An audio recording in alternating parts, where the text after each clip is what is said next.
Pemenang dari Diplomasi Excellence Season 14 ini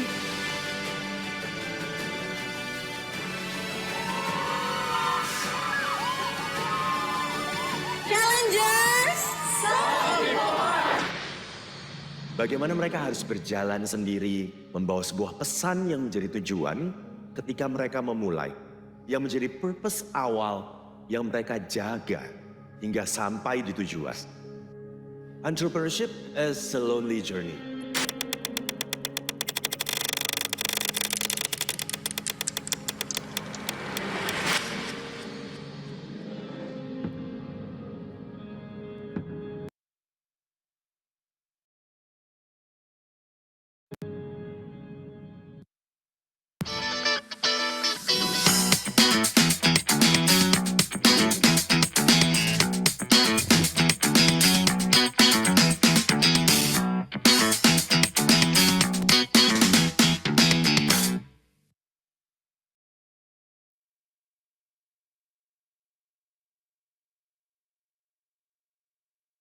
Selamat pagi, selamat hari Sabtu Sobat MI.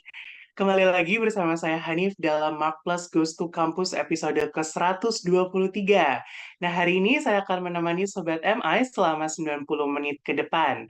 Dan seperti biasa, Mark Plus Goes to Campus akan memberikan inspirasi serta sudut pandang creativity, innovation, entrepreneurship, dan juga leadership yang telah atau akan dilaksanakan oleh lembaga pendidikan tinggi di Indonesia.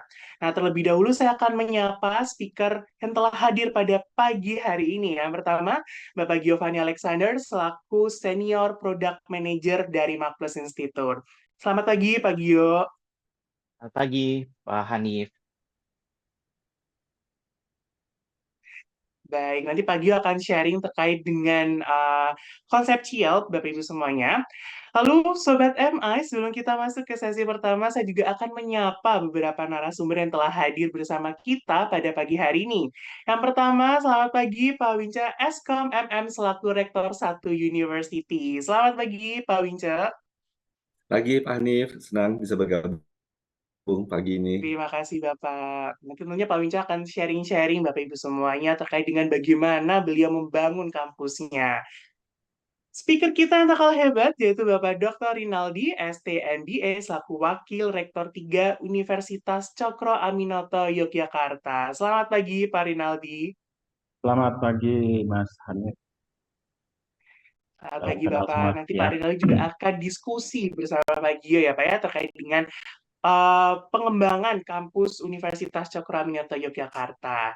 Dan our special guest pada hari ini yaitu ada Kak Mirna Anissa selaku alumni DSC Season 14 dan juga Director of PSI Surfboard. Selamat pagi Kak Mirna atau Kak Nisa nih aku manggilnya nih. Nenek aja. Selamat pagi Mas Hanif. Selamat pagi Kak Nene. Terima kasih. Nanti Kak Nene akan cerita-cerita Bapak Ibu semuanya terkait dengan experience beliau selaku alumni dari DSC Season 14. Baik Sobat Emas semuanya, sebelum kita memulai acara MGTC episode ke-123 kali ini, kita akan saksikan terlebih dahulu highlight MGTC episode sebelumnya.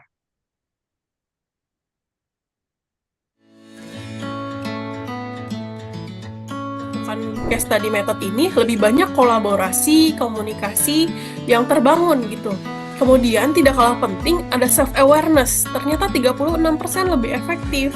Mengapa? Karena ketika kita membaca suatu kasus itu tuh lebih banyak komunikasi juga nih dalam diri kita sebelum kita berkomunikasi dengan orang lain.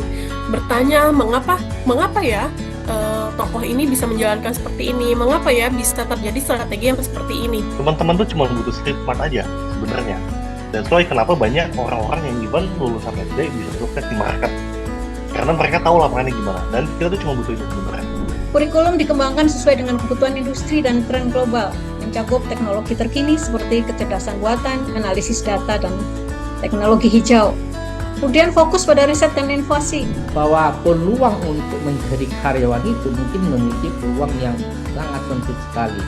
Ya, tapi kalau memiliki peluang menjadi teknokrat, teknologi dan juga wirausaha, itu memiliki peluang yang sangat besar.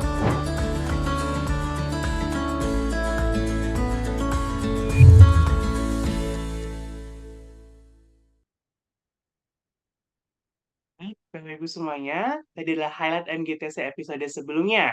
Nah, sekarang kita akan mendengarkan sesi insight menarik dari Bapak Giovanni yang akan memaparkan konsep terkait dengan CIEL dan juga bagaimana pengembangan konsep CIEL sendiri di dalam suatu kampus. Mungkin Bapak Giovanni silakan waktu dan tempat, kami persilahkan. Ya, terima kasih Pak Hanif atas kesempatannya. Mungkin terima kasih juga atas kehadirannya ada Pak Win, terus ada Dr. Rinaldi dan special guest kita ada Ibu Mirna atau Ibu Nenek tadi yang tadi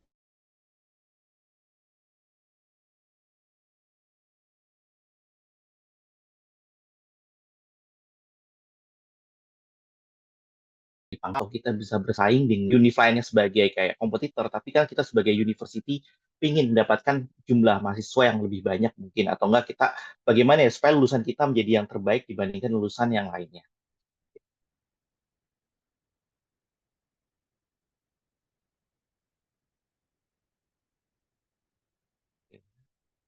Nah, kita mulai dari why. Kenapa sih hari ini kita mendapatkan challenge yang cukup besar, teman-teman. Di mana kalau kita melihat dari negara-negara di ASEAN seperti Singapura, Malaysia, Thailand, Indonesia, dan Filipina, kita ini termasuk salah satu yang ada di ranking ke-6. Apakah ini cukup mengembirakan? Ya, mungkin kalau dalam negara ASEAN yang banyak sekali, ya Indonesia adalah mungkin urutan keempat dibilang kurang baik. Walaupun sebenarnya Singapura mungkin lebih maju, salah satunya kayak NUS, salah satu mungkin top 10 lah ya, university di dunia, terus bisa bersaing lah dengan universitas US, Ivy League, gitu. Tapi kalau kita melihat seperti Malaysia ataupun Thailand, sebenarnya kita tidak kalah, gitu. Nah, jadi kenapa sih hal ini bisa terjadi kalau misalnya kita lihat teman-teman, walaupun sudah ada beberapa pengembangan lah yang sudah dibikin, seperti Kampus Merdeka, di mana kita bisa belajar dari siapa aja, yang dulunya kita hanya belajar dari dosen, sekarang kita mengambil yang namanya praktisi untuk bisa mengajar, tapi hal itu juga masih kurang. Kenapa?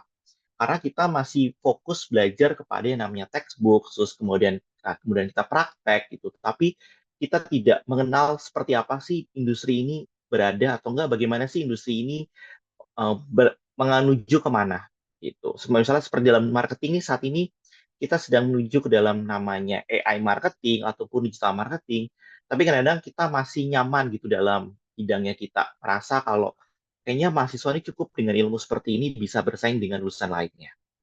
Nah, hal ini juga sejalan lah dengan perubahan skill yang dibutuhkan oleh mahasiswa. Nah, menurut sebuah data dibilang apa sih forecast lah, reskilling dan upskilling yang dibutuhkan pada tahun 2023 sampai 2027 itu juga sudah berubah. Mungkin saya ingat salah satu CEO tuh pernah mengatakan bahwa, Pak, apa sih Pak rahasianya Bapak untuk bisa menjadi CEO di usia yang relatif muda? Dia bilang, zaman dulu saya hanya perlu belajar yang namanya bahasa Inggris, kemudian karena waktu itu belum banyak yang bisa bahasa Inggris, saya bisa mengambil beasiswa ke luar negeri. Setelah itu saya menjadi lulusan di luar negeri, saya kembali, dan belum banyak orang Indonesia yang pede tentang bahasa Inggris. Akhirnya saya bisa menjadi CEO di multinational company dengan kemampuan Inggris saya. Tapi sekarang ini juga tidak bisa hanya mengandalkan yang tadi, namanya ilmu bahasa Inggris ataupun kita rajin membaca textbook. Banyak sekali soft skill yang kita perlukan. Misalnya cognitive skill, yaitu analytical thinking dan creative thinking. Ada beberapa student juga yang kita berikan sebuah case study untuk kita masuk ke sebuah perusahaan di Marketplace gitu. Ketika kita berikan case study, padahal sebuah questionnya itu sudah jelas sekali ada di paragraf terakhir, tapi banyak mungkin sekitar kita bilang 3 dari 5 yang mereka tidak tahu apa sih dia bilang key question atau enggak masalah yang terjadi dalam case itu. Sehingga akhirnya mereka melenceng ke berbagai pihak gitu. Itu kenapa terjadi? Karena mereka tidak memiliki kemampuan analytical thinking skill atau memahami apa sih yang dibutuhkan dalam membaca sebuah kasus. Terus kemudian dalam segi engagement, dengan kemampuan sekarang digital dan lain, sekarang manusia ini semakin tertutup. Jadi mereka tidak mengenal yang namanya mungkin bagaimana sih berkomunikasi dengan baik, terus bagaimana menjadi hubungan baik dengan orang, sehingga service orientation dan customer service ini adalah mungkin hal yang penting di masa depan. Dan terakhir adalah working with others, yaitu leadership dan social influence, ini juga sangat penting. Ada beberapa company juga meminta sama kita untuk bagaimana ya latihan leadership yang baik. Karena banyak kita bilang mahasiswa ya, ataupun lulusan fresh graduate, mereka diangkat sebagai leader bukan karena pengalaman mereka sebagai leader, tapi mereka diangkat karena kemampuan yang baik di skill-nya mereka. Akhirnya ketika mereka memimpin, mereka tidak bisa bagaimana ya kita bekerja sama dengan yang lain. Mereka menganggapnya adalah, oh kamu harus menjadi seperti saya.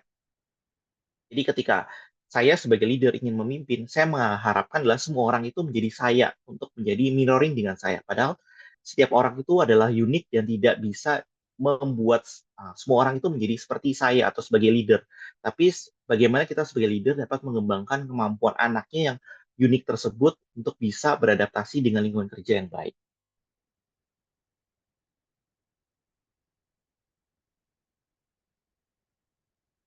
Karena itu sebenarnya ada sebuah pendekatan metode belajar yang baru, yaitu menggunakan study case, di mana study case ini sudah banyak dilakukan di lulusan di Harvard dan lulusan Ivy League. Jadi bedanya adalah mahasiswa ini akan diberikan sebuah case, bisa seperti durasinya mungkin sekitar 3-10 halaman, tergantung dari jurusan. Kalau kita lihat mahasiswa hukum, katanya bisa sampai 40 halaman gitu. Nah, kenapa sih metode ini bisa menjadi lebih baik? Karena mereka akan melihat sebuah case dalam sudut pandang yang lebih holistik. Misalnya saya jurusan marketing, kadang-kadang saya hanya melihat dari jurusan marketing, tapi saya tidak pernah melihat dari sisi legal ataupun dari sisi finance. Nah, dalam study case ini saya akan melihat sebuah masalah dalam sudut pandang yang lebih holistik, sehingga saya bisa mengerjakan atau bisa membahas dari berbagai sudut pandang. Jadi bukan seperti kacamata kuda, tapi kita bisa melihat sudut pandang orang lain. Bagaimana ya sisi dari human resource-nya, bagaimana dari sisi finance-nya, bagaimana dari sisi teknologinya, IT-nya, bagaimana sisi investment-nya. Saya bisa melihat dari sudut pandang yang lebih holistik.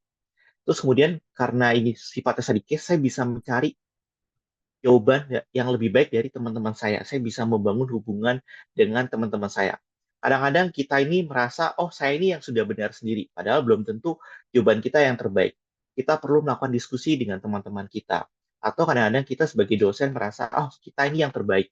Nah, dengan melalui case study ini, kita bisa mencari perspektif lain dari mahasiswa. Ataupun bagaimana ya, apakah mungkin saat ini kita salah memandang sebuah kasus, nah kita bisa belajar dari berbagai aspek.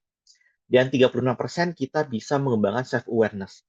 Karena dalam kasus ini, kita berperan sebagai CEO atau decision maker dalam sebuah kasus. untuk mengambil keputusan. Anggaplah saya sebagai CEO 5 tahun atau 10 tahun yang lalu, apakah kalau saya melakukan hal ini, saya adalah hal yang tepat atau hal yang salah? Nah, kita bisa memahami sudut pandang dari CEO tersebut untuk kita masukkan dalam diri kita sendiri. Kadang-kadang yang menurut CEO itu mungkin terbaik di tahun itu, mungkin menurut kita tidak. Tapi ketika kita masuk ke dalam sudut pandang CEO di tahun itu, mungkin belum ada teknologi, belum ada COVID, mungkin jawaban itu adalah yang terbaik. Sehingga untuk mahasiswa pasti memberikan efektivitas yang lebih baik. Pertama, bisa mensimulasi proses pengambilan keputusan. Untuk dosen juga bisa mampu melibatkan mahasiswa secara aktif, dan untuk perusahaan juga dapat melakukan branding dan mencari talenta yang dapat memiliki problem solving yang kuat. Nah, untuk itu setiap universitas lah kita harapkan memiliki mindset atau kapabilitas seperti CIAL. CIAL ini singkatan dari Creativity, Innovation, Entrepreneurship, dan Leadership. Ini adalah sebuah, mungkin kita bilang, Pak Hermawan, founder kita, melakukan mungkin riset lah dalam mungkin 30 tahun terakhir, perusahaan apa sih yang bisa bertahan atau bisa catch up gitu melalui rintangan, mungkin politik dan ketidakstabilan ekonomi. Itu adalah sebuah perusahaan yang memiliki ataupun nanti universitas yang memiliki jiwa kreativitas. Mereka tidak hanya puas terhadap achievement sementara, tapi mereka melakukan kita bilang kreativitas lainnya, jadi menciptakan ide-ide baru ataupun menciptakan produk-produk baru. Nah, selain itu juga universitas bisa menciptakan sebuah inovasi gitu yang bisa dihadirkan dalam kelas, salah satunya sebagai case teaching method menggunakan case study dan mengembangkan jiwa entrepreneurship melalui pengajaran di kelas. Yang terakhir adalah mendorong leadership gitu. Bukan hanya untuk manajemen kelas seperti absensi atau apa, tapi bagaimana seorang leader dapat memimpin kelompok kecilnya untuk mencapai tujuan yang lebih besar. Nah, karena itu role sebagai dosen pun juga berubah. Bukan hanya sebagai teacher atau guru, tapi menjadi seorang facilitator. Facilitator di sini adalah kata kunci dari fasilitas. Jadi memfasilitasi student untuk mencapai tujuan. Tujuannya apa? Misalnya kita mungkin bukan dari jurusan manajemen atau mungkin jurusan desain ataupun dari jurusan kesehatan gitu. Mungkin gimana ya student kita bisa menjadi seorang entrepreneur gitu. Nah, kita sebagai dosen bukan sebagai guru yang mengajarkan, oh ini loh ciri sebagai entrepreneurship, tapi kita bisa memfasilitasi mahasiswa untuk menjadi seorang entrepreneur ke depannya. Dengan cara apa? Misalnya kita membuat kasus-kasus atau menyiapkan kayak bahan bacaan untuk mahasiswa membaca. Misalnya, bagaimana seorang William Tanuwijaya bisa membuat Tokopedia? Bagaimana misalnya tokoh-tokoh entrepreneurship gitu bisa membuat startup akhirnya menjadi besar di Indonesia. Akhirnya pada saat kelas pun mereka tugasnya menjadi lebih ringan sebagai dosen, dapat memberikan pertanyaan kepada mahasiswanya, di mana mahasiswanya ini bukan sebagai pihak yang pasif lagi, tapi menjadi pihak yang aktif, di mana mereka bukan hanya menjadi pasif yaitu mendengar, tapi mereka memberikan masukan kepada si dosen tersebut. Nah, dosen sebagai fasilitator dapat membantu memfasilitasi. Kira-kira apakah jawaban student ini sudah baik atau belum? Karena banyak kan kita sebagai guru atau teacher, ketika mendapatkan jawaban dari mahasiswa, kita hanya punya dua jawaban, benar atau salah. Tapi dalam fasilitator, kita tidak memiliki jawaban benar atau salah, tapi kita memiliki jawaban yang lebih baik. Nah, tugas kita sebagai fasilitator adalah membuat mahasiswa menemukan jawaban yang lebih baik, bukan dari satu perspektif, tapi dari mungkin teman-temannya juga, ataupun dari mungkin ada guest speaker yang kita undang. Dan terakhir kita bisa mengevaluasi atau menyimpulkan lah apa yang sebagai fasilitator menyimpulkan apa yang terjadi di kelas dan bagaimana kita bisa mencapai tujuan tersebut. Kita sebagai Makplus juga menjembatani antara dunia profesional dan dunia akademik melalui Makplus Institute Case Center. Di mana Makplus Institute Case Center ini kita berkolaborasi dengan dunia profesional untuk mencari case-case seperti apa sih. Misalnya mungkin kita melihat kayak beberapa tahun terakhir ini dengan Tech Winter, terus sehingga perusahaan startup yang tadinya adalah burn money menjadi taking profit. Nah, bagaimana sih kita sebagai manajemen untuk bisa kita bilang melakukan transformasi dari yang burn money menjadi taking profit? Ataupun misalnya bagaimana ya kita pada saat dunia di COVID, atau enggak kita mau scale up perusahaan kita menjadi lebih besar, atau enggak kita perusahaan tradisional atau family business bisa keluar dari family business ini untuk bisa bersaing dengan perusahaan-perusahaan yang lebih stable. Atau misalnya kita sebagai mahasiswa memiliki family business dari orang tua kita. Nah, dengan case center ini kita bisa belajar family business dari perusahaan-perusahaan yang sudah lebih maju. Bagaimana sih mereka bisa menghadapi perusahaan bisa meng-pass generation-nya dari first generation, jadi second generation, jadi third generation, dia tetap dia bisa berhasil. Ataupun bagaimana sih seorang perempuan, leader perempuan, bisa bersaing dengan leader-leader yang kita bilang mayoritas adalah laki-laki. Nah, di sini tugas kita sebagai mungkin fasilitator atau dosen untuk bisa menjembatani antara hal-hal yang ada di dunia profesional dengan di akademik, sehingga di dunia university kita bisa mendapatkan lebih banyak perspektif. Tidak hanya satu perspektif, misalnya kita jurusan marketing hanya belajar marketing, tapi kita bisa belajar dari berbagai aspek yang lain. Karena itu, Marketplace Institute Case Center ini memiliki banyak benefit, pasti dari segi dosennya atau pengajarnya bisa belajar dari berbagai case yang sudah kita siapkan, yang sudah kita hubungkan dengan dunia enterprise, yang kita bilang case-case terbaru lah. Kalau kita menggunakan mungkin case dari US, kayak Harvard dan lainnya, kita perlu menjelaskan, misalnya target, apa sih itu perusahaan target, apa itu supermarket target, apa bedanya. Dengan adanya case center dari case Indonesia, kita tidak perlu lagi menciptakan apa itu target, tapi kita bisa menceritakan misalnya apa itu Transmart, apa itu Giant, kenapa kok Giant bisa tutup, kenapa 7-Eleven bisa tutup di Indonesia. Nah, itu hal-hal yang akan kita pelajari. Nah, dari situ juga mahasiswa juga bisa belajar dari yang namanya bootcamp, di mana dia bisa belajar bagaimana memahami sebuah case yang diberikan.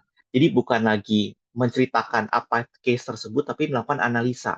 Bisa menggunakan nanti framework SWOT ataupun framework-framework lainnya. Dan terakhirnya juga nanti Marketplace bisa membuat yang namanya business case competition, di mana para mahasiswa ini bisa berkompetisi dengan mahasiswa dari berbagai universitas lainnya. Nah, karena itu tahap pertama kita juga membantu para mungkin student ataupun para dosen lecturer yang ingin belajar bagaimana sih memberikan case yang terbaik. Kita mempunyai immersive case study class, di mana akan tanggal yang terdekat adalah 11 Juli, di mana nanti Bapak Ibu akan belajar tentang case dari McDonald, bagaimana tentang Netflix, Siemens, Salesforce.com, Epigamia, Singapura, dan lain-lain. Nah, selain itu, ketika Bapak Ibu sudah tahu bagaimana sih rasa menjadi student, nah Bapak Ibu bisa naik kelas menjadi seorang facilitator untuk dapat membawakan case di kelas tersebut. Dan Bapak Ibu bisa mendapatkan juga sertifikasi kompetensi untuk pengajar case tersebut. Dan terakhir, setelah bisa Bapak Ibu menjadi facilitator, terakhir Bapak Ibu bisa menjadi kampus license partner, di mana Bapak Ibu bisa mengadakan tutorial kelas sendiri, bisa mengajarkan kelas sendiri, di mana Bapak Ibu bisa membuat mahasiswanya memiliki sertifikasi. Jadi misalnya Bapak Ibu dari jurusan manajemen bisa membuat sertifikasi, bisa digital marketing atau project management, sehingga Bapak Ibu bisa membuat standar universitas Bapak Ibu menjadi lebih tinggi. Yang mungkin tadinya hanya sebagai teacher, tapi sekarang menjadi facilitator. Selain jadi facilitator, Bapak Ibu bisa menjadi license partner untuk bisa catch up dengan industri lebih cepat. Sekian dari saya, terima kasih atas kesempatannya. Mungkin saya kembalikan ke MC kita, Bapak Hanif. Terima kasih, Pak Hanif. Baik, terima kasih Pak Gio atas pemaparan materinya kali ini. Baik, Bapak Ibu semuanya, baik Sobat TMI, sebelum kita lanjut ke sesi berikutnya, saya ingin menginformasikan bahwa Marketplace Institute memiliki program Immersive Case Study yang akan diselenggarakan pada tanggal 11 Juli sampai 26 September 2024. Kita akan menyelenggarakannya setiap hari Kamis. Dan program ini merupakan program belajar selama 12 episode dengan metode diskusi yang menggunakan kasus-kasus terkait dengan bisnis gitu ya, kita angkat dari dan kita mengadopsi dari Harvard Business School. Dan untuk hari ini saja Bapak Ibu kita ada promo menarik 50% off, jadi ada diskon 50%. Silakan nanti Bapak Ibu bisa cek kolom chat Zoom. Nanti kita akan kirimkan link promosinya. Silakan Bapak Ibu nanti bisa langsung check out saja terkait dengan immersive case study class hanya untuk hari ini saja. Baik Sobat MI, selanjutnya akan ada sharing menarik dari Diplomat Success Challenge terkait dengan bagaimana experience yang dimiliki oleh Kak Nene nih dalam menjadi seorang entrepreneur. Namun setelah yang satu ini.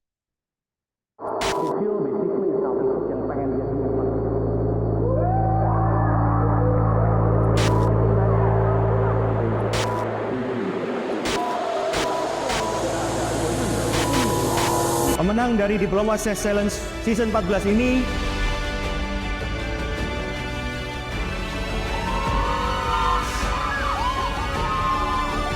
Challengers, Bagaimana mereka harus berjalan sendiri, membawa sebuah pesan yang menjadi tujuan ketika mereka memulai, yang menjadi purpose awal yang mereka jaga hingga sampai di tujuan. Entrepreneurship is a lonely journey.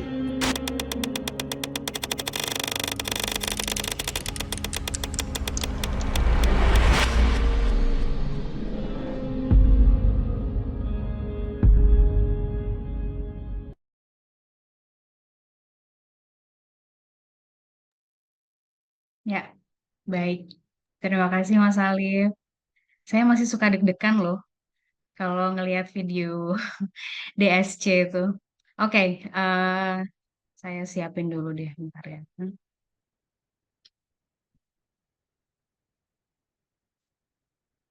Udah kelihatan belum? Sudah Kak, sudah aman. Oke. Oke.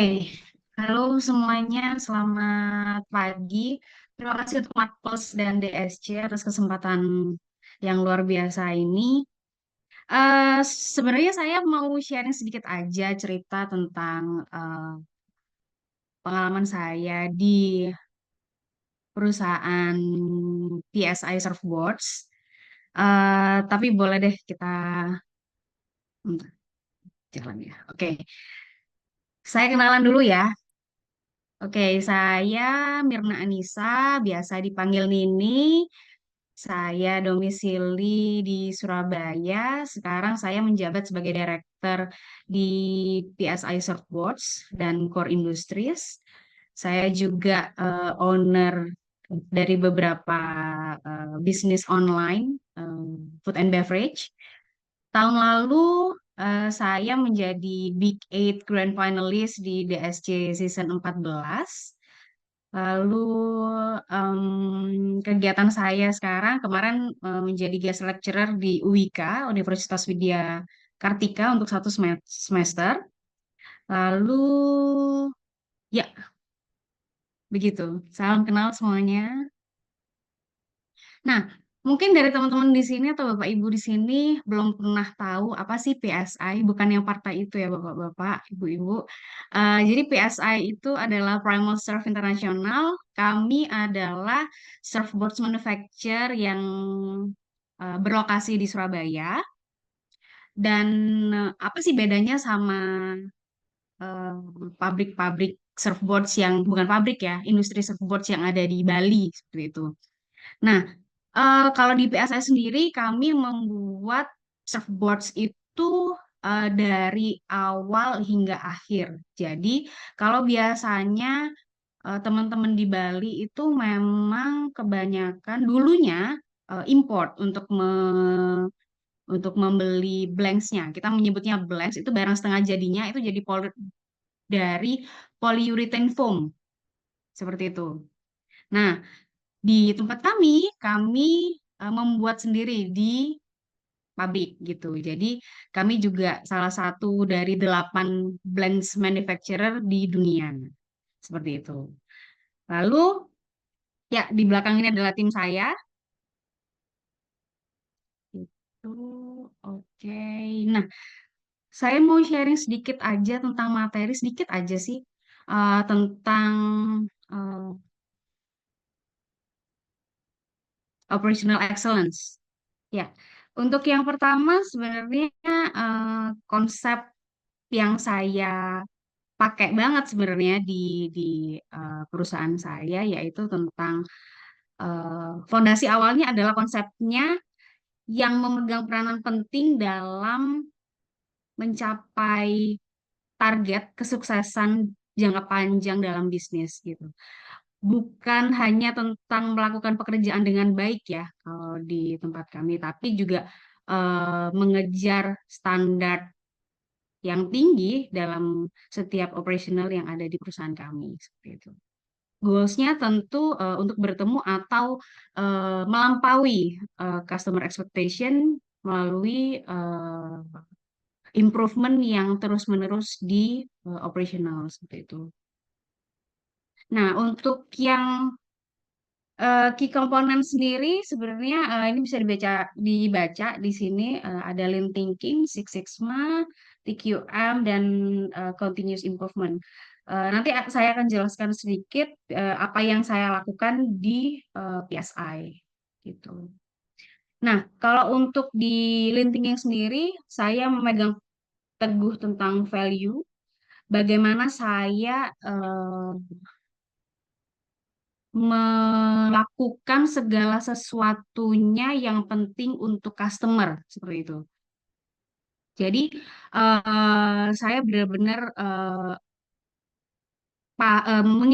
ingin untuk paham bagaimana sih apa dan bagaimana hal yang dianggap oleh customer itu penting dan berharga seperti itu. Produk saya yang diinginkan oleh customer itu yang seperti apa gitu. Nah, saya berusaha untuk menghilangkan hal-hal yang dulunya tidak perlu seperti itu. Lalu dan saya melakukan value stream mapping. Itu adalah alat yang saya gunakan untuk memvisualisasikan seluruh langkah proses produksi atau proyek dari awal hingga akhir. Tujuannya apa? Untuk mengidentifikasi pemborosan yang tidak perlu di perusahaan. Gimana caranya? Saya biasanya buat diagram atau tabel seperti itu untuk mengecek aliran material atau informasi yang saya butuhkan. Nah, dan setelah itu saya membuat flow kerja yang saya sempat rubah dari dulu sampai saya menjadi seperti ini itu saya tidak berhenti untuk memperbaiki flow dari apa sih yang membuat bottleneck di perusahaan seperti itu. Nah, kalau untuk di PSI sendiri sebenarnya kita mostly pekerjaannya itu adalah made by order. Jadi order masuk dulu baru kita buat sesuai schedule. Kenapa seperti itu? Karena memang produk kami itu kan niche ya. Jadi memang bukan yang mass production gitu di Indonesia. Cuman kalau di Australia dan New Zealand dan negara-negara tersebut memang sepertinya semua orang juga pakai surfboards. Tapi kami juga tidak menutup kemungkinan untuk menerima custom boards. Tapi ya seperti itu, karena memang surfboard sendiri itu kan personalized ya. Personalized, jadi kami ada sih memang ada beberapa barang yang memang sudah ready di pabrik, cuman kalau untuk professional rider sebenarnya mereka akan lebih memilih boards mana sih yang cocok sama mereka dari tails-nya, dari nose-nya, seperti itu. Nah, untuk menuju kesempurnaan itu tadi, saya juga tidak berhenti untuk improve. Gitu. Jadi, karena memang kalau dibilang dibilang surfboards itu adalah luxury sport equipment gitu, sebenarnya saya setuju sih karena harganya juga lumayan kalau ada di market itu lumayan. sekitar, kalau keluar dari saya sekitar 4 juta, tapi kalau di market itu bisa sampai 6 sampai 30 juta. Nah, itu tergantung shapersnya juga gitu. Nah, untuk selanjutnya saya memakai Six Sigma ini benar-benar di dalam perusahaan, karena ini juga buat latihan saya sebenarnya kemarin waktu di DSC seperti itu. Saya benar-benar mendefine masalahnya seperti apa, lalu saya mengukur apa sih eh, problemnya yang bisa kita selesaikan itu seperti apa, terus menganalisa, lalu kita lalu improve, mencari solusi di atas semua permasalahan tersebut, lalu kita mengkontrol untuk memaintain seperti itu ya. Nah, ini dia untuk kalau di Primal Serve sendiri, sebenarnya seperti saya bilang di awal tadi, demand-nya ada untuk di Indonesia sendiri. Demand-nya banyak sekali, apalagi waktu itu, waktu pandemi itu banyak banget ekspat yang istilahnya tidak bisa pulang ke negaranya, gitu kan. Jadi di Bali sendiri itu sangat menjamur local brands seperti itu. Nah, tetapi waktu itu memang ekspor impor agak susah sekali ya waktu itu. Dan kalaupun ada memang nilainya naik sampai 3 sampai 6 kali lipat waktu itu. Maka dari itu karena limited access tersebut, akhirnya teman-teman yang di Bali itu akhirnya ngambil di tempat kita semua. Gitu. Jadi waktu itu kita hidup selama pandemi ya, alhamdulillah saya tidak mengurangi karyawan sama sekali, alhamdulillah. Tapi kita hidup lewat lokal karena mostly eh, s- semenjak kita hadir dari 2009 itu kita mostly ekspor gitu. Jadi ke Aussie, New Zealand, US, Jepang seperti itu. Nah, karena kemarin susah aksesnya untuk ekspor dan impornya, akhirnya teman-teman di Bali membuat sendiri local brands milik mereka. Seperti itu. Nah, ada pertanyaan juga sih sebenarnya sering saya dengar, kenapa sih di Surabaya gitu? Kan di Bali ada, di Banyuwangi juga lebih dekat di Bali gitu. Surabaya itu adalah second largest city setelah Jakarta.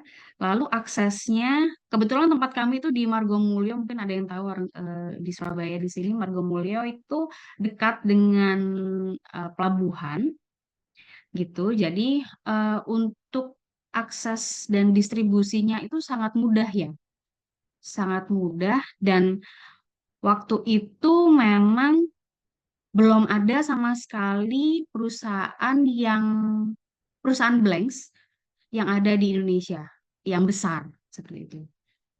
Nah, untuk durability-nya sendiri, kalau teman-teman di Bali kebanyakan memang ada yang pakai epoksi. Epoksi itu gabus.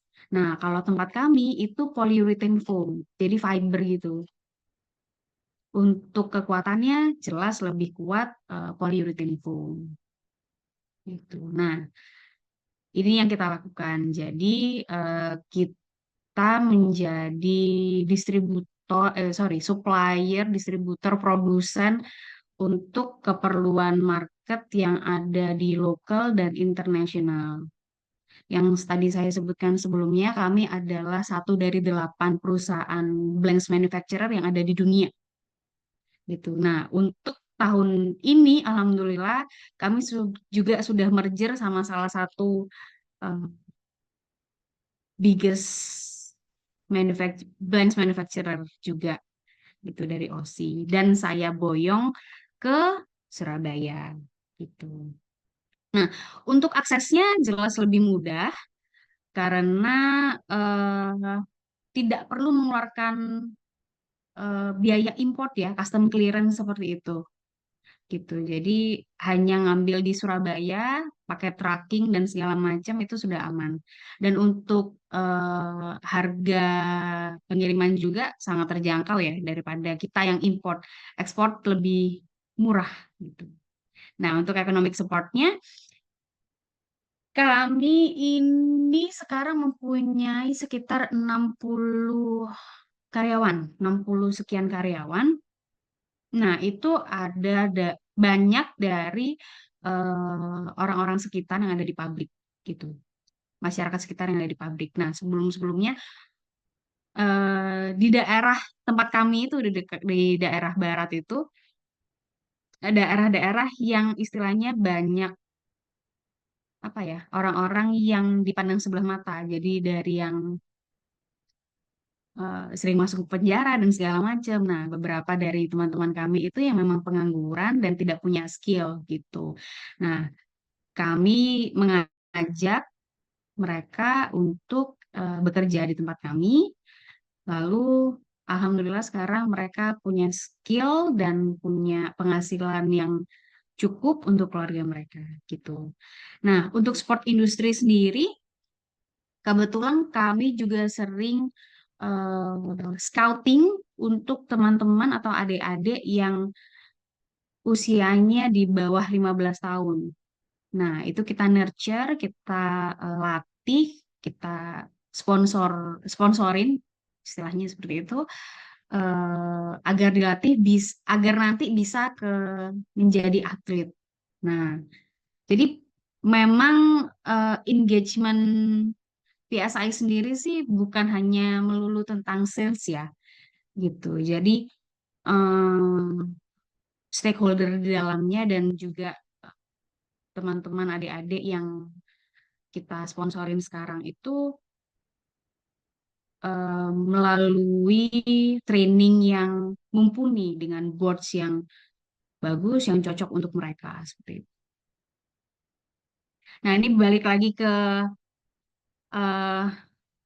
materi sebenarnya. Cuma saya nggak akan banyak bahas ini karena ada Bapak Rektor dan Wakil Rektor saya agak saya sungkan jadinya gitu.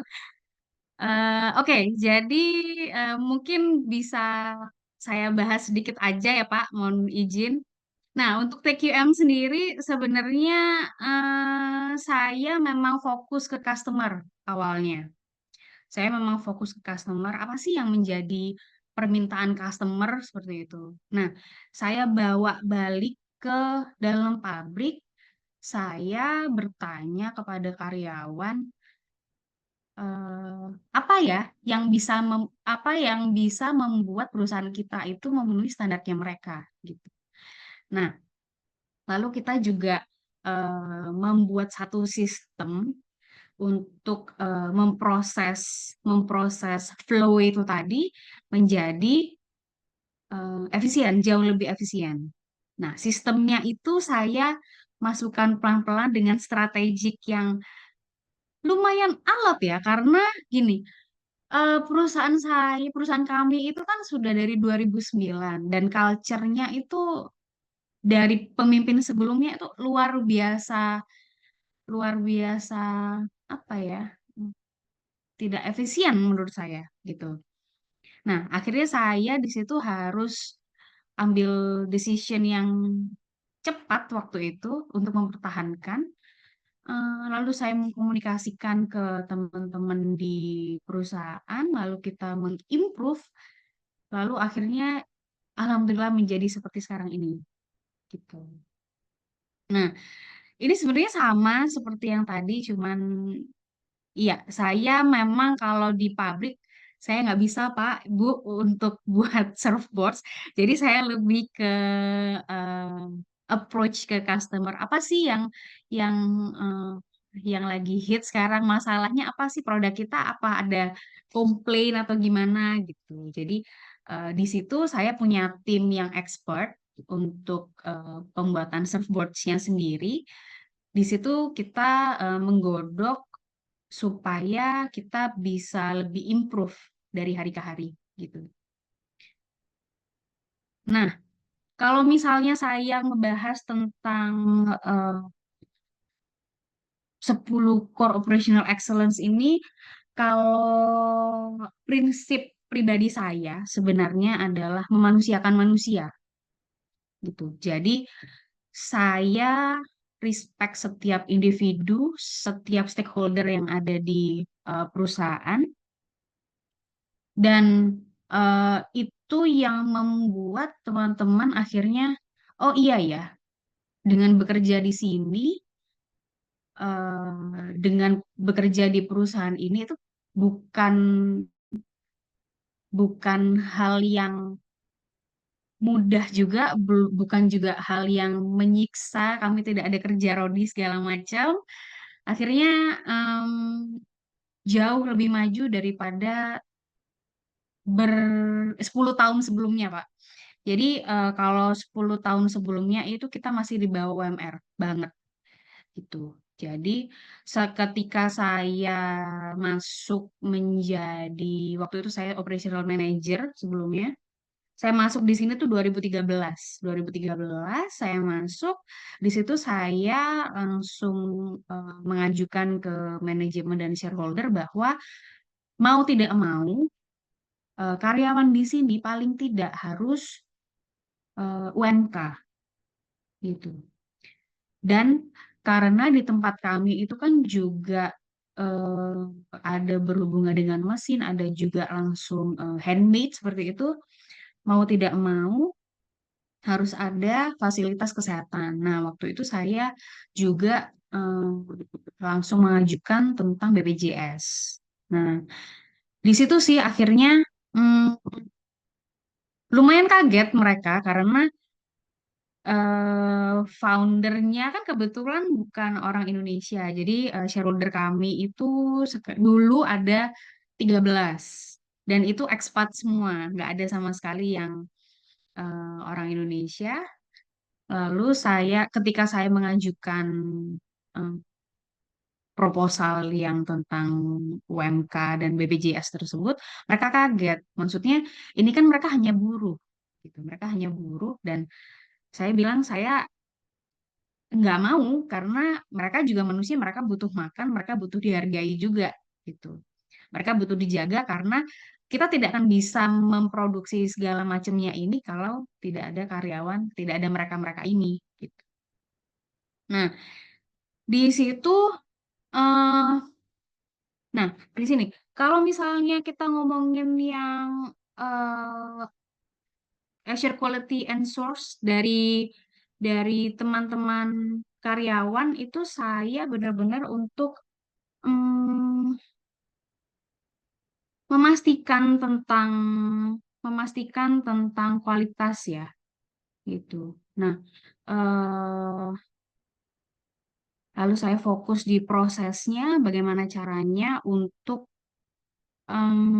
produk kami itu bisa bersaing lagi di internasional dan lokal, karena malah brand-brand internasional itu malah masuk ke Bali menjamur juga setelah pandemi gitu, karena ngelihat chance untuk maju, untuk besar di Indonesia itu mereka melihat itu banget. Makanya mungkin kebiasaan orang Indonesia juga ya lebih memilih brand-brand internasional dibandingkan lokal. Nah, ini dia. Kalau saya sebenarnya saya basicnya itu kan operational manager. Saya basicnya operational manager. Saya ditempa langsung selama 10 tahun ada di PSI. Saya benar-benar harus memastikan tentang kepuasan customer. Bagaimana caranya produk quality-nya dan delivery-nya itu tepat seperti apa yang mereka minta. Gitu. Saya juga mereduce cost jauh lebih efektif dan efisien. Lalu saya juga sekarang alhamdulillah sudah bisa memberikan bonus untuk karyawan yang istilahnya berprestasi Dan inovasi kita dengan tim ekspor saya jauh lebih maju daripada sebelum-sebelumnya. Nah, nah, figur-figur yang seperti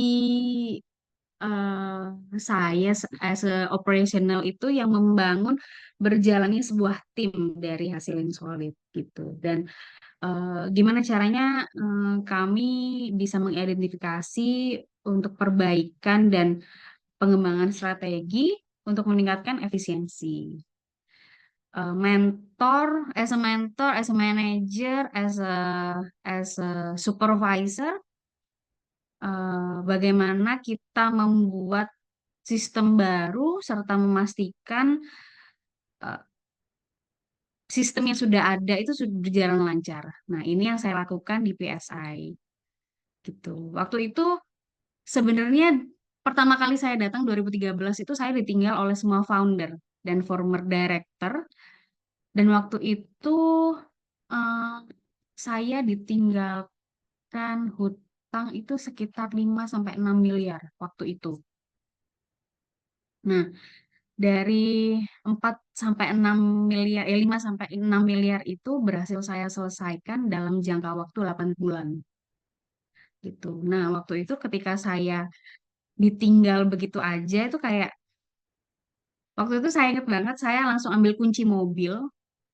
Saya ambil kunci mobil, saya balik ke rumah, packing baju seadanya, saya nyetir ke Bali sendiri. Gitu. Saya belajar banget di Bali, di teman-teman yang sudah senior, yang merupakan customer saya juga.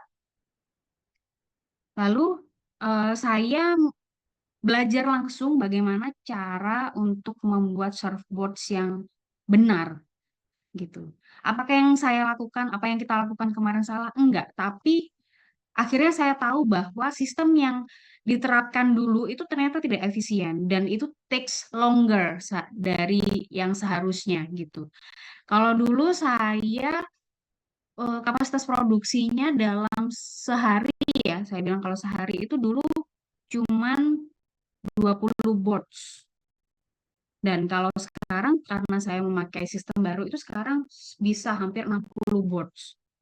Nah, di situ tuh kayak oh ternyata eh ternyata untuk membuat surfboards yang baik, yang cepat dan berkualitas itu ternyata nggak pakai cara yang seperti kemarin loh gitu. Jadi kalau bisa misalnya dulu itu bisa sampai 3 hari prosesnya, whole prosesnya, sekarang saya bisa sampai hanya 1,5 hari sampai maksimal 2 hari tergantung besar kecilnya boards gitu. Nah, kalau sekarang kita membandingkan antara operational expert dan sustainable business, sebenarnya dua-duanya adalah pendekatannya hampir sama sih sebenarnya ya. Kalau misalnya sustainable itu kan yang jangka panjang gitu, long term sustainability seperti itu. Dan kalau dari OEM sendiri itu gimana caranya target operasional itu jauh lebih efisien dan kualitasnya juga semakin hari semakin naik gitu. Nah, kedua pendekatan ini sebenarnya bisa banget untuk kinerja bisnis, tapi apa ya istilahnya? Satunya menekankan keberlanjutan jangka panjang, tapi untuk operational bisnisnya lumayan takes time gitu. Tapi bisa juga untuk sustainable business. Kalau di tempat kami kebetulan sekarang karena kami sudah memiliki partner baru, akhirnya satu sistem lagi baru kami terapkan lagi mulai tahun ini dan alhamdulillah untuk kualitas di blanksnya sendiri jauh lebih luar biasa bagus dan akhirnya kita mendapatkan kelas baru tersendiri sih di market ya, seperti itu. Nah, sepertinya itu saja dari saya, Bapak Ibu. Mohon maaf jika banyak kekurangan. Nanti kalau ada pertanyaan boleh tentang PSI ya. Terima kasih. Baik, thank you Kak Nene. Terima kasih Kak Nene atas sharing-sharingnya yang sangat menarik untuk kita semua. Dan bagi teman-teman semuanya ini bisa langsung mengikuti bisnis competition yang akan diselenggarakan oleh Diplomat Success Challenge dengan dana hibah total senilai hingga 2,5 miliar rupiah yang didukung oleh Wismilak Foundation. Nah, link pendaftarannya dapat diakses di kolom chat Zoom. Mungkin Bapak Ibu bisa bantu share ke teman-teman mahasiswanya untuk bisa mendaftar dalam Diploma Success Challenge ini. Baik Sobat MS, saat lagi kita akan menyaksikan perbincangan menarik dengan Bapak Wince, Eskom MM, selaku Rektor satu University yang telah membawa satu university sesuai dengan visinya, yaitu untuk menjadi universitas pilihan yang membina dan memberdayakan masyarakat dalam membangun dan melayani bangsa. Nah, ini nanti akan dimoderatori oleh Bapak Giovanni, dan tanpa berlama-lama lagi, mari kita dengarkan pembicaraan menarik antara Bapak Wince, Eskom MM, dan juga Bapak Giovanni dalam bagaimana Bapak Wince ini membangun satu university, namun setelah yang satu ini. Dalam era industri 4.0 dan digitalisasi saat ini, pendidikan menjadi salah satu faktor kunci dalam menciptakan sumber daya manusia yang berkualitas dan adaptif dalam memenuhi kebutuhan industri. Sebagai jawaban akan kebutuhan tersebut, kini hadir satu University. Hadir sebagai bagian dari BINUS Higher Education yang memiliki pengalaman lebih dari 41 tahun di bidang pendidikan. Satu University hadir menjadi kampus dengan teknologi digital yang mumpuni dan memiliki kurikulum berbasis industri.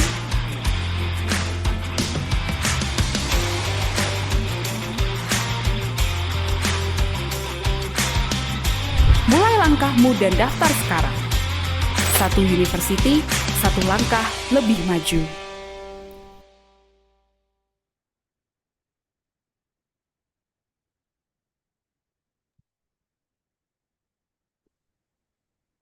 Oke, ya terima kasih Pak Win atas kehadirannya di sesi ini. Senang sekali Kak, Pak bisa mungkin mendengarlah sharing dari satu university. Nah mungkin Ya, selamat pagi Pak Gio, senang bisa bergabung Pak. ya senang.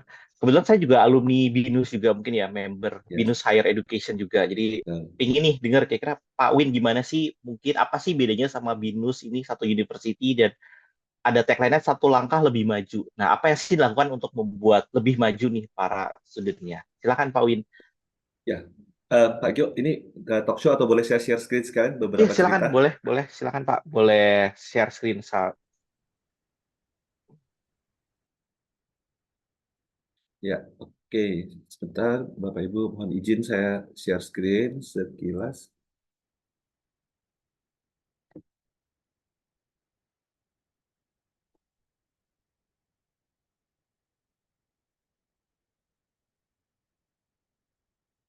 Oke, ya Pak Gio, terima kasih. Saya pertama mungkin teman-teman belum banyak yang aware dengan satu university. Tadi Pak Gio juga kasih tahu kita member dari BINUS Group, dan mungkin kita dengan bahagia ya, memang BINUS kita tahu punya level sendiri, udah punya pencapaian secara konsisten ada di 10 besar Indonesia, baik mau QS maupun Times Higher Education. Nah, dari perjalanan itu cukup menarik, sangat menarik tadi semua yang disampaikan Pak Gio, itu seperti cerita awal insight kita ketika mulai mengembangkan konsep-konsep yang tadi Pak Gio bawakan, itu kurang lebih sebenarnya yang ingin saya ceritakan juga hari ini, tapi Pak Gio udah mengantar, saya lebih banyak cerita ke real case yang kita sudah lakukan di BINUS dan di satu university. Jadi memang satu university berangkat, ya mungkin teman-teman aware ya, sekitar saya ingat 25 tahun lalu ketika saya gabung, 15 tahun lalu, saya ingat kita sangat-sangat berfokus kepada operational excellence yang tadi dibawain oleh Bu Nene, dan kita lihat itu memang kurang lebih fondasi utama kita ketika kita membangun fondasi yang baik, operational excellence yang baik, sangat student oriented sejak awal berdiri. Kita sangat fokus ke customer kita, which is mahasiswa. Nah, dari situlah kita membangun banyak sekali support, dukungan aplikasi, sistem, dan pola pikir yang bagaimana membentuk mahasiswa itu berhasil, termasuk sistem-sistem yang ada di dalam classroom.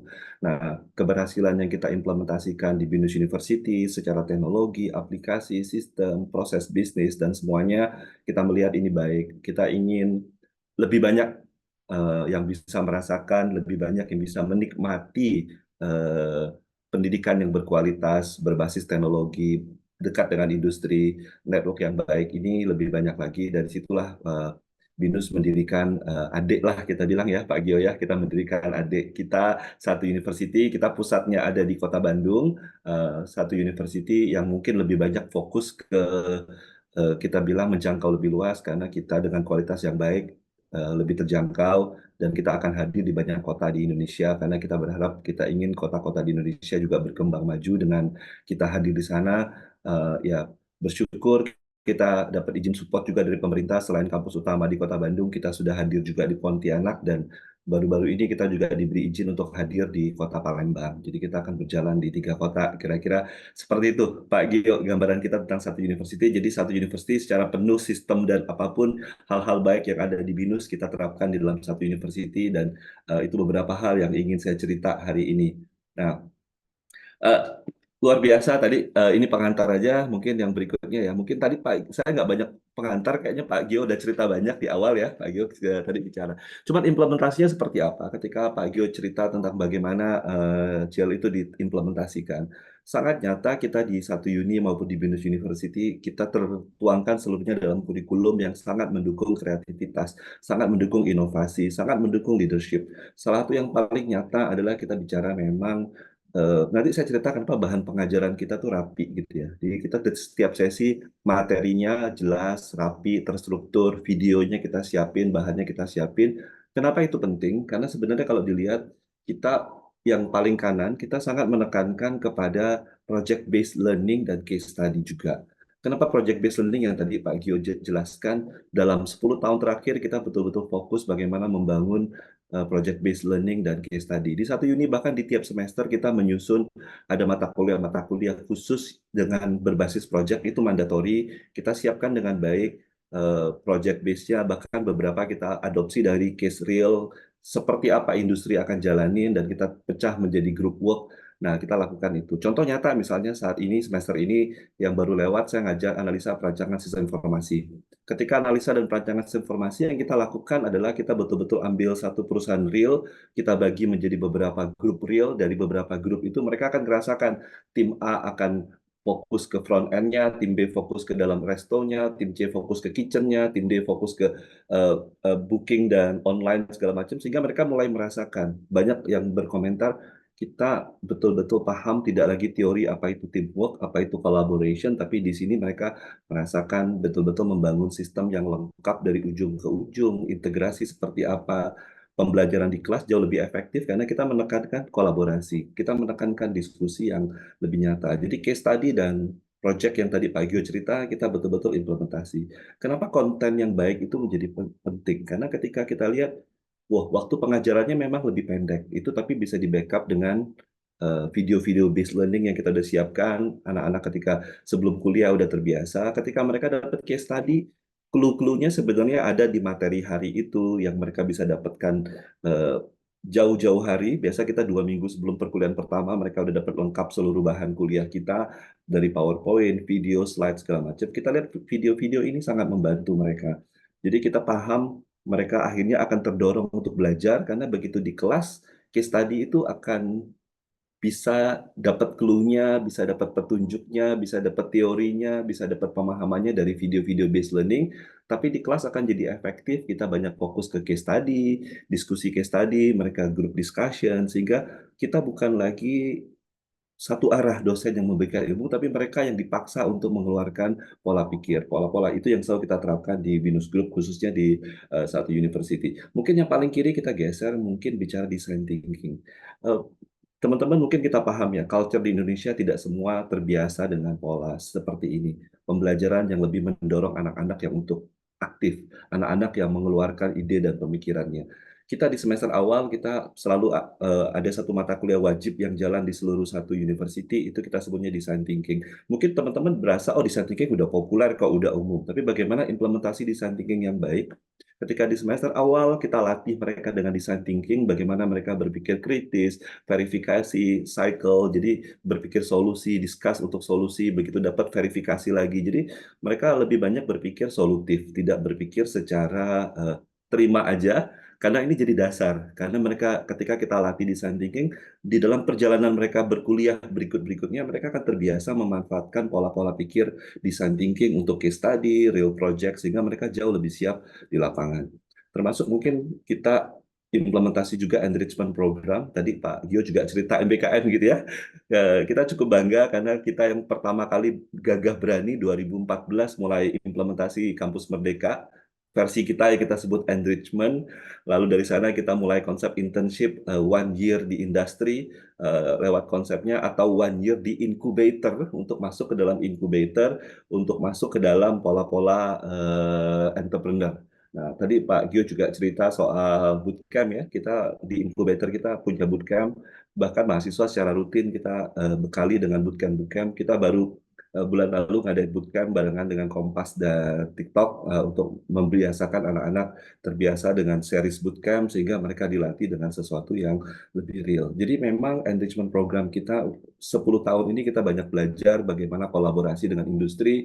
Ketika putra-putri kita, anak-anak kita, mahasiswa kita akan masuk industri, kita dealkan dengan perusahaan, apa proyeknya, apa pembelajarannya, bagaimana kita memastikan anak-anak di industri tidak hanya sekedar formalitas, tapi betul-betul belajar real industrinya dan bagaimana memberi value buat industri karena mereka dapat karyawan-karyawan yang menurut mereka jauh udah siap.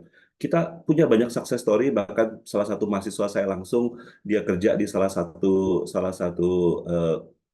startup yang baik, cukup surprise di akhir internshipnya bahkan dia dipromote sebagai manager, which is lebih tinggi dari supervisor dia sendiri ketika internship. Hal begitu kita lihat jadi suatu yang membuat kita happy. Ini mungkin garis besar, nanti kita bisa cerita yang kita implementasi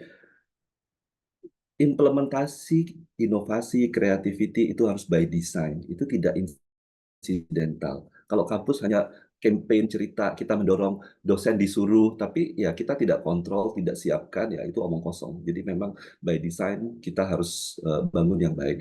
Yang kedua mungkin yang paling clear adalah kita bicara, tentunya BINUS terkenal dengan teknologi, ya kita bicara teknologi.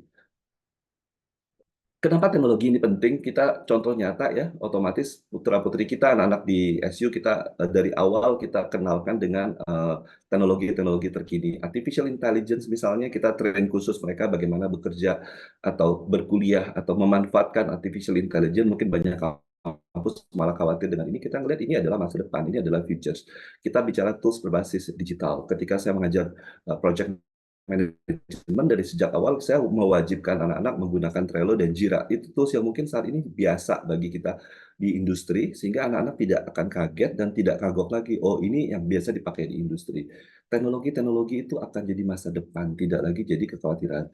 Nah, memang dalam keseharian kita, teknologi itu sangat ketat. Di pembelajaran kita punya LMS yang baik, kita punya CMS yang baik, anak-anak terbiasa dengan teknologi, kita punya parent portal, kita punya cloud space, setiap anak-anak yang bergabung ke satu uni, kita selalu berikan Microsoft 365 full license, kita berikan mereka 100 GB cloud space. Dari awal kita membiasakan mereka hidup dengan environment teknologi, kita memaksa mereka, akhirnya ya teknologi adalah bagian tidak terpisahkan, tidak bisa lagi kita bicara, oh nanti saya akan ngajarin mereka, oh kita ngajarin mereka. Enggak, kita tidak ngajarin, tapi kita mewajibkan mereka hidup dengan itu.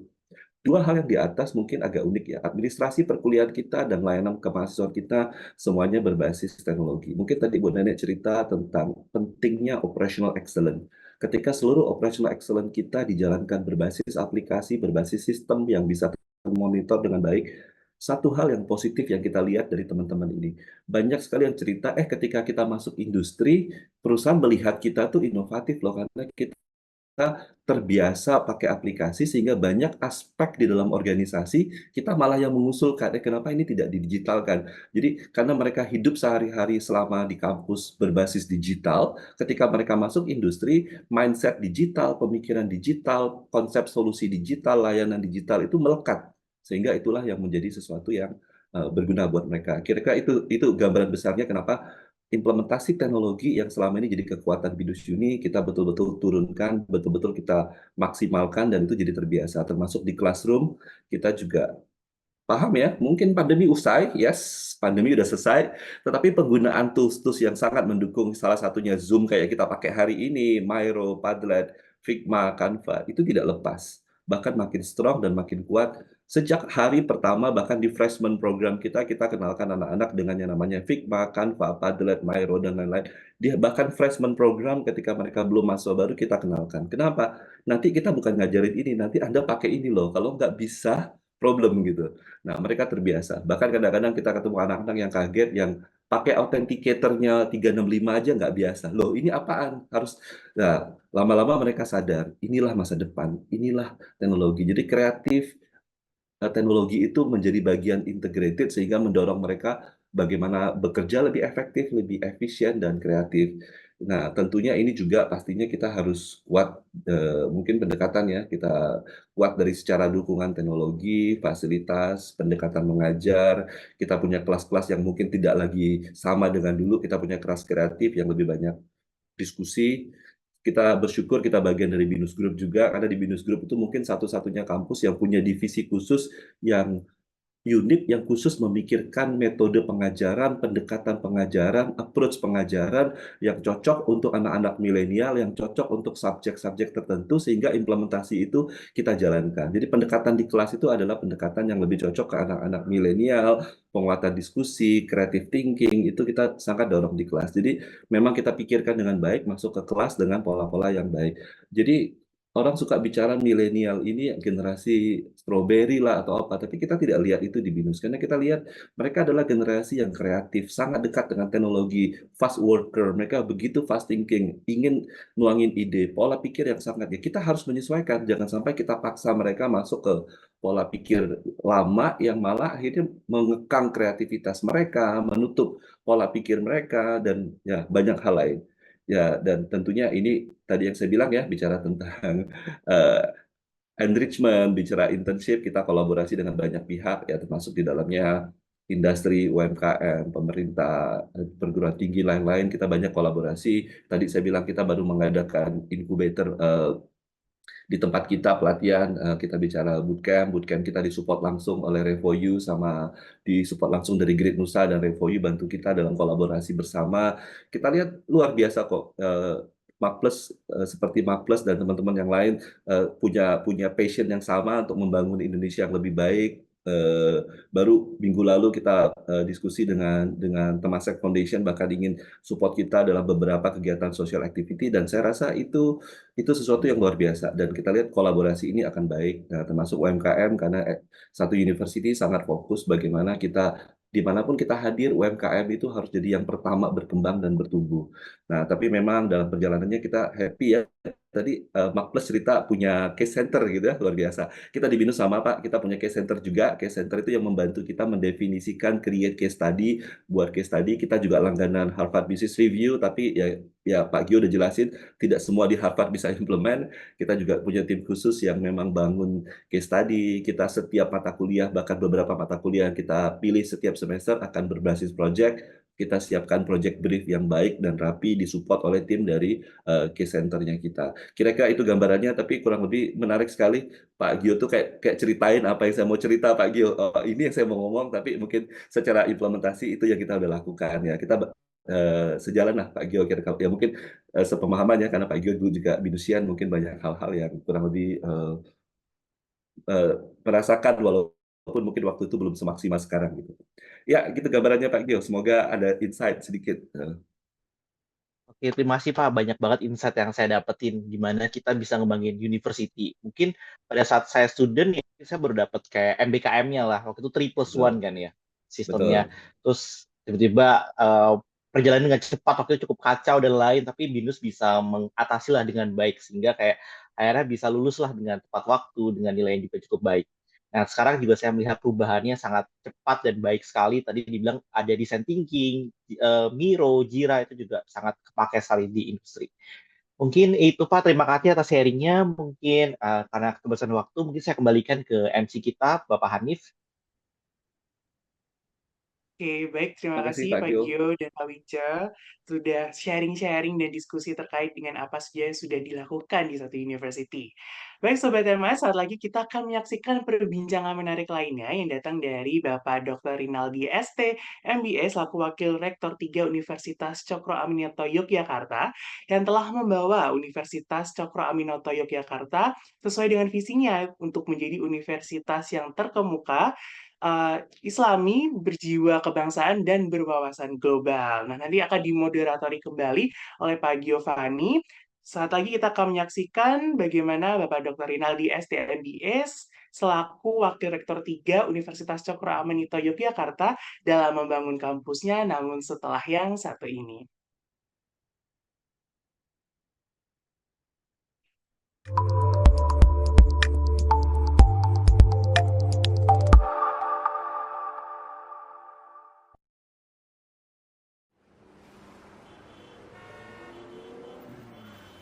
Universitas Cokro Aminoto Yogyakarta atau yang biasa disingkat UCY merupakan salah satu perguruan tinggi swasta tertua di Yogyakarta. Berdiri pada tahun 1979 setelah berpindah beberapa kali, kini beralamat tetap di Jalan Perintis Kemerdekaan, Umbul Harjo, Yogyakarta.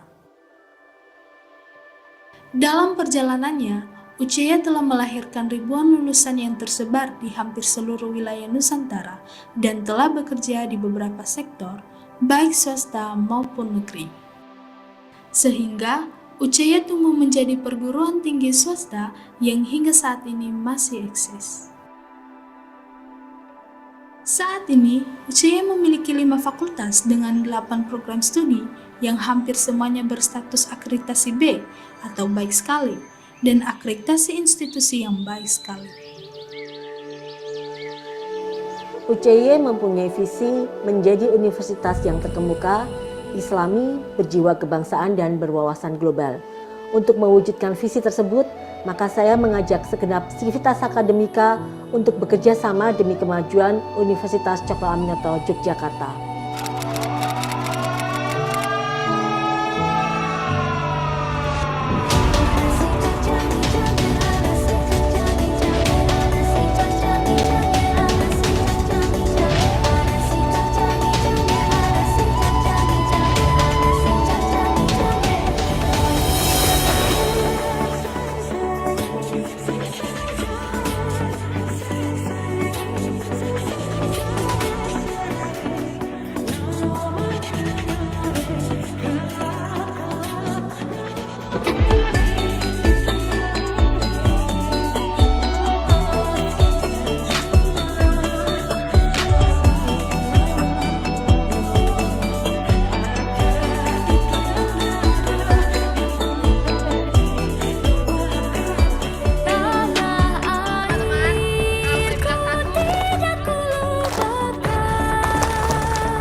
Maju bersama, berkelanjutan, dan mengglobal.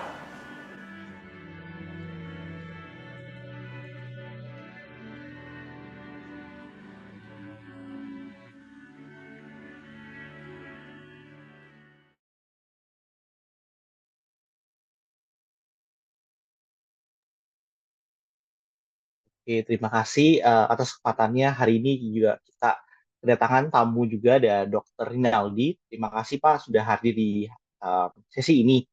Yang tadi saya sudah melihat videonya, dibilang Universitas Cokro Minoto adalah salah satu universitas tertua. Mungkin kita sedikit ingin dengar sih Pak, atau mungkin kita sharing-sharing sedikit lah Pak, diskusi. Mungkin boleh ceritain nggak sih Pak, kenapa akhirnya punya atau mungkin didirikanlah Universitas Cokro Minoto sebagai salah satu universitas tertua pada zaman itu? Kenapa Pak? Akhirnya dibuatlah university pertama atau tertua ya kita bilangnya. Oke, baik. Terima kasih, Mas Gio. Kita dari Universitas Cokro Aminoto memang pada waktu itu di tahun sekitar 1979, sebetulnya awalnya berdiri itu di kota Solo, Pak. Jadi ini namanya kenapa Universitas Cokro Aminoto, itu juga menginduk kepada atau menginspirasi ya tokoh Syarikat Dagang Islam Bapak Cokro Aminoto atau yang disebut dengan Bapak Bangsa ya. Banyak tokoh-tokoh nasional yang lahir, termasuk Soekarno juga, yang mana Bapak Soekarno sendiri adalah anak didik dari Bapak Cokro Aminoto. Nah, untuk Syarikat Dagang Islam ini adalah salah satu organisasi ekonomi ya, yang beraliran Islam ya tepatnya ya, artinya Serikat Dagang Islam eh, adalah organisasi awal tonggak berdirinya organisasi-organisasi Islam. Nah, jadi memang mazhabnya itu lebih ke apa namanya, syarikat Islam. Nah, memang beberapa mata kuliah kita juga didesain dengan mata kuliah syarikat Islam. Jadi asal usul bagaimana berdirinya syarikat dagang Islam tersebut. Dan selanjutnya juga sekitar tahun 80-an kampus kita dipindahkan ke Yogyakarta sampai sekarang ini, Mas Gio. Nah, kalau boleh saya sedikit cerita ya tentang Universitas Cokro Aminoto Yogyakarta. Mungkin juga sebagian atau Mas Gio sendiri mungkin bertanya ya, ini kampus sudah lama ya berdiri ya gitu. Harusnya ini kan sudah besar sekali atau gimana gitu ya. Banyak yang kampus-kampus yang lahir atau mungkin baru beberapa tahun tapi sudah apa namanya sudah berkembang luar biasa gitu.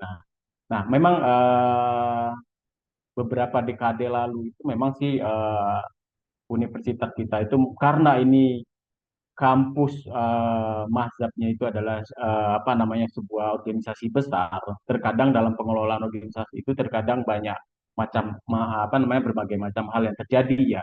Nah, tapi belakangan ini beberapa tahun ini kami mencoba ya kan eh, mengejar ketertinggalan terutama di Yogyakarta sendiri kita sebagai universitas yang nomor 6 tertua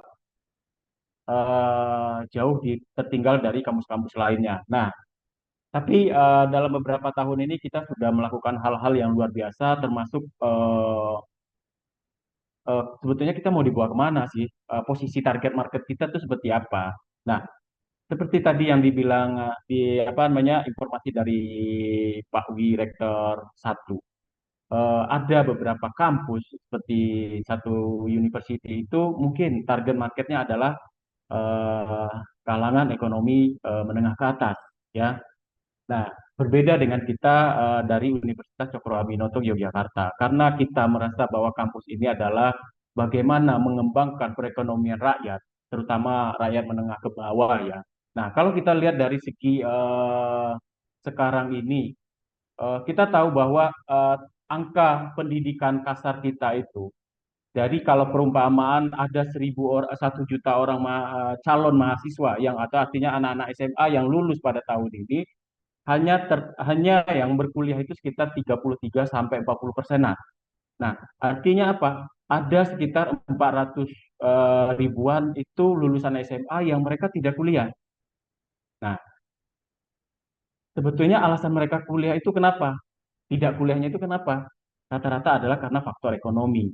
Ya, kebanyakan kampus-kampus sekarang adalah membidik mereka-mereka yang posisinya secara finansial itu mereka berkecukupan.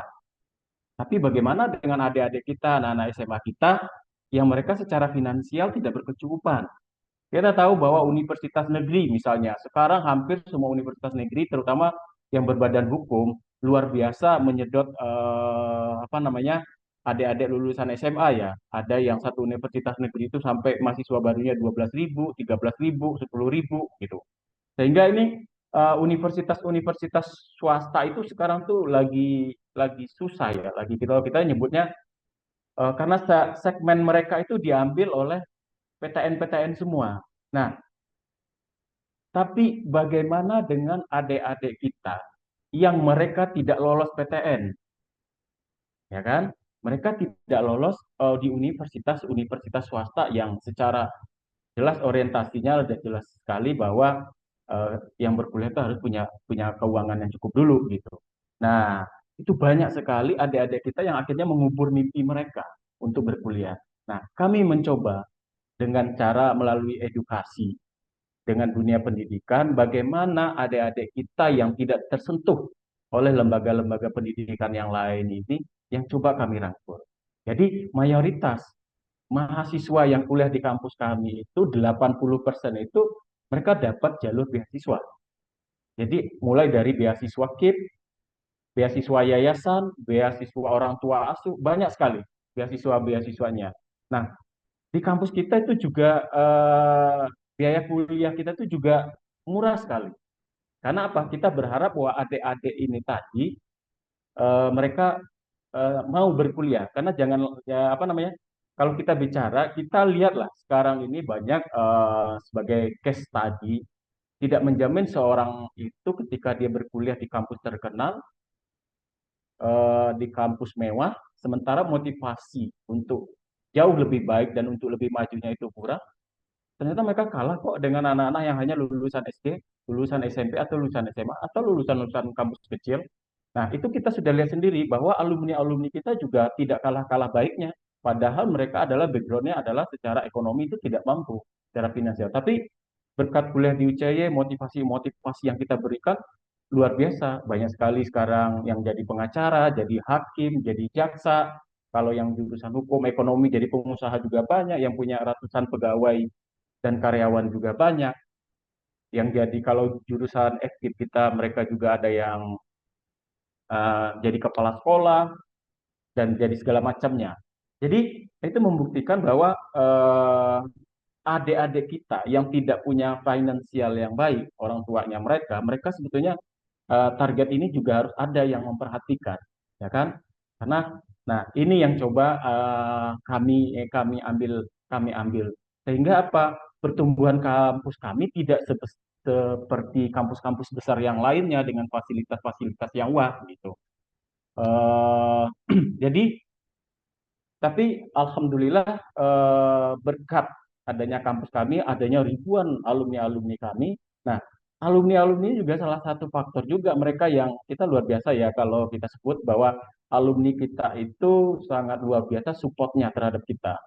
Banyak bantuan-bantuan untuk adik-adik mahasiswa yang berupa beasiswa atau bantuan-bantuan lainnya diberikan kepada calon-calon mahasiswa yang ketika mereka kuliah di tempat kami di Universitas Cokro Aminoto, sehingga apa? Banyak hal yang dibantu. Terkadang kalau kita lihat tingkat ekonomi, ada keinginan begitu kuat dari adik-adik ini berkuliah, beasiswa juga sudah kita kasih lumayan banyak, sehingga yang terjadi apa? Untuk biaya hidup pun mereka kesulitan. Itu begitu saking ininya ya, mereka benar-benar tidak mampu, hanya niat, ya, gitu. Jadi itu sekilas gambaran terhadap kampus kami ya, Mas Gio. Nah, kalau kita lihat juga misalnya bagaimana kami bisa hidup misalnya gitu kan dengan anggaran yang terbatas dan segala macam. Tapi alhamdulillah kampus kita masih bertahan dari tahun 1979 sampai sekarang. Alhamdulillah juga mahasiswa kami masih di atas 1000-an. Tuh.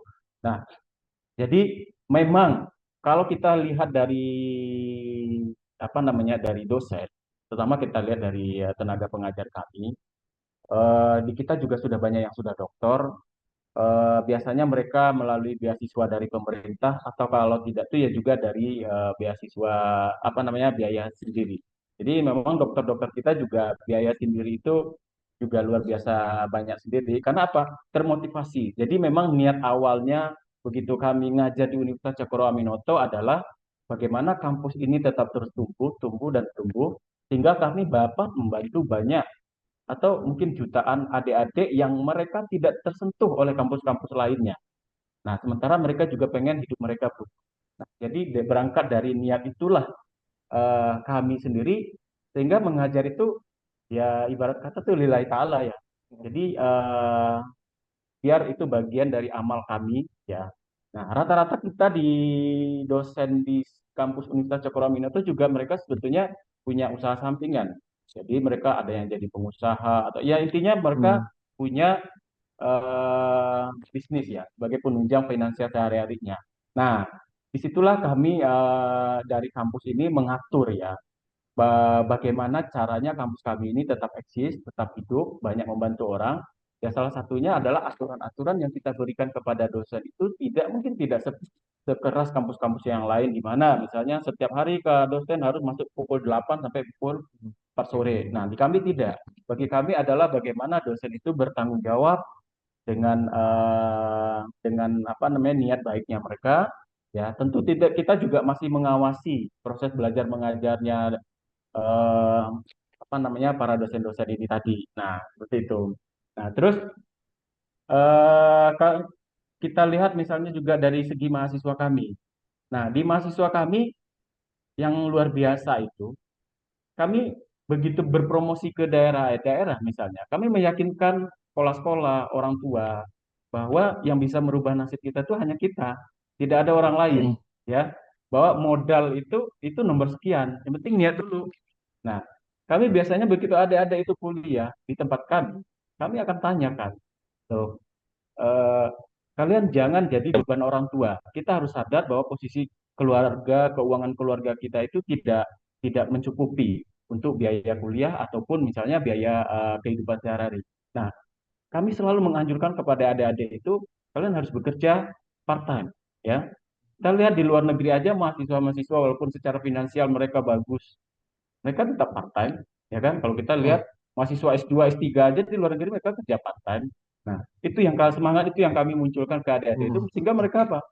Bagi yang mereka yang secara finansialnya tadi kurang cukup. Nah, mereka rata-rata pada bekerja semua. Jadi pagi kuliah, nanti ada yang kerja malam, kerja sore, seperti itu, Mas Gio. Oke, siap. Ya. Terima kasih, Pak. Menarik, Pak. Dulu saya juga pernah mengajar di daerah Lombok juga. Anak-anaknya yang kekurangan itu mereka butuh motivasi lebih karena mereka menganggapnya ngapain saya kuliah, ngapain saya lanjut sekolah, toh saya lebih baik membantu orang tua saya bekerja sehingga orang tua saya bisa hidup lebih layak. Hingga jika sebagai mungkin tadi ya Pak Rinaldi dan teman-teman dosennya mampu memberikan motivasi untuk mereka bisa berkuliah dan akhirnya bisa menggapai cita-cita yang lebih tinggi, itu akan lebih baik sih untuk secara keluarga. Ini juga sebuah apa ya universitas sangat sial sekali Pak, di mana Bapak bisa mencari kreativitasnya dari berbagai sumber keuangan. Tadi katanya ada orang tua asuh, beasiswa, dan lain-lainnya, sehingga anaknya bisa mendapatkan uang sekolah yang cukup terjangkau. Selain itu juga mereka diajarkan jiwa entrepreneurship, di mana mereka diajarkan untuk mencari pekerjaan part-time gitu. Jadi bukan tidak hanya mengandalkan pekerjaan orang tua, tapi part-time dan tadi juga Bapak mengakui kalau sekarang universitas kita masih kurang dan kita ingin bertumbuh lagi, itulah seorang jiwa, seorang leader. Nah, mungkin itu Pak, terima kasih atas sharing-nya Pak, sangat menarik juga saya banyak belajar dari Bapak. Mungkin karena keterbatasan waktu, saya kembalikan ke Bapak Hanif. Silakan Pak Hanif. Baik, terima kasih Pak Rinaldi atas sharing-sharingnya juga. Baik, rekan-rekan semuanya, Sobat TMI ingin menginformasikan bahwasanya Festival Marketing Terakbar kembali hadir. The 12 Indonesia Marketing Festival dengan mengangkat tema Pilot Marketing Flying in Turbulence. Pada program ini, Sobat TMI akan diberikan strategi untuk meningkatkan efektivitas kampanye pemasaran, memperkuat keterlibatan dengan pelanggan, dan mendorong pertumbuhan bisnis yang berkelanjutan di situasi yang tidak menentu. Nah, IMF ini akan hadir di 7 kota utama di Indonesia. Segera beli tiketnya dengan mengunjungi website markplusinstitute.com dan sampai jumpa dalam Indonesia Marketing Festival. Baik Sobat MI, karena terdapat keterbatasan waktu, mohon maaf berakhir pula perjumpaan kita dalam program Markplus Goes to Campus episode kali ini. Saya ucapkan terima kasih kepada seluruh narasumber yang telah hadir, Bapak Winca S. Kom, MM selaku Rektor 1 University, Bapak Dr. Rinaldi ST MBA selaku Wakil Rektor 3 Universitas Cokro Aminoto Yogyakarta, dan juga Kak Mirna Anissa selaku alumni DSI Season 14 dan Director of PSI Surfboard. Saya ingatkan, jangan lupa untuk teman-teman semuanya untuk follow akun Instagram Markplus Institute dan Markplus Events untuk mendapatkan informasi menarik terkait dengan program dan juga event-event dari Markplus. Dan dimana untuk mengisi daftar hadir untuk bisa mendapatkan e-certificate. Jangan lupa saksikan terus Markplus Goes to Campus setiap hari Sabtu pukul 10 waktu Indonesia Barat. Baik Sobat MI, dengan berakhirnya sesi MGTC pada hari ini, saya Hanif pamit undur diri dan sampai jumpa minggu depan. Happy weekend semuanya.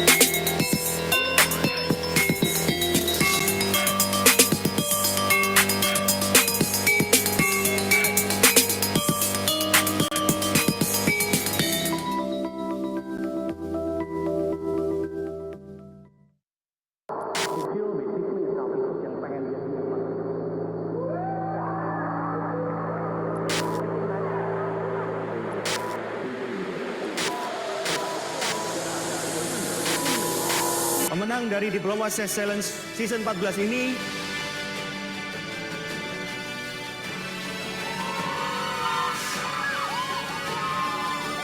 Challengers, Bagaimana mereka harus berjalan sendiri, membawa sebuah pesan yang menjadi tujuan ketika mereka memulai, yang menjadi purpose awal yang mereka jaga hingga sampai di tujuan. Entrepreneurship is a lonely journey.